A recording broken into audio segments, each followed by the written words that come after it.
நிச்சயமாக பவித்ரா. வடவள்ளி அருகே ஓணாம்பாளையம் பகுதியில் ஆடுகளை வேட்டையாடி அட்டகாசம் செய்த சிறுத்தை வனத்துறையினரால் நேற்று இரவு வலை விதித்து பிடிபட்டுள்ளனர். வடவள்ளி அடுத்த சிறுவாணி சாலை ஓணாம்பாளையம் பகுதியில் கடந்த சில நாட்களுக்கு முன்பு வெண்ணிலா என்ற விவசாயி தனது 5 ஏக்கர் தோட்டத்தில் வளர்ந்து வந்த 8 ஆடுகளில் 4 ஆடுகளை சிறுத்தை கொன்றது. அதன் சிசிடிவி காட்சிகளில் சிறுத்தை ஆடுகளை வேட்டையாடுவது ஒரு ஆட்டை கவ்வி செல்வது பதிவாகி இருந்தது. அங்கிருந்த 4 ஆடுகளை கொண்ட சிறுத்தை மீண்டும் அதே பகுதிக்கு வந்து ஆடுகளை உள்ளதா என்று தேடியது. அதன் சிசிடிவி காட்சிகளும் வெளியாகி பொதுமக்களை பீதியில் ஆழ்த்தியது.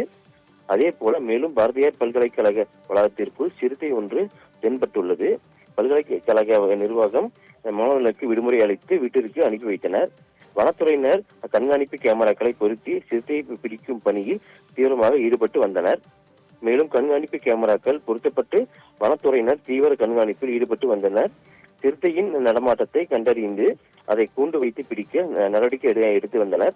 ஏற்கனவே ஆடுகளை கொன்ற இடத்திற்கு சிறுத்தை ஓணாம்பாளையம் பகுதியில் மீண்டும் வந்து ஆடுகளை தேடி வந்தது. அப்பகுதியில் மிகுந்த பரபரப்பையும் அச்சத்தையும் ஏற்படுத்தி வந்தது. இதனை அடுத்து நேற்று இரவு பூச்சியூர் அருகே உள்ள கலிங்கநாயக்கம்பாளையம் பகுதியில் விவசாய நிலத்தில் சிறுத்தை பதுங்கியிருப்பதாக வனத்துறையினருக்கு தகவல் கிடைத்தது. உடனடியாக 12 பேர் கொண்ட வனத்துறை குழுவினர் அங்கு சென்று பதுங்கியிருந்த சிறுத்தையை வலை விரித்து பிடித்துள்ளனர். அனுமதி கிடைத்த பின்னரே அதனை அடர்ந்த வனப்பகுதிக்குள் கொண்டு சென்று விட வனத்துறையினர் திட்டமிட்டுள்ளனர். வனத்துறையினர் தீவிர கண்காணிப்பில் ஈடுபட்டு சிறுத்தையை பிடித்தது அப்பகுதி மக்களிடையே சற்று ஆறுதலை ஏற்படுத்தியுள்ளது. பவித்ரா.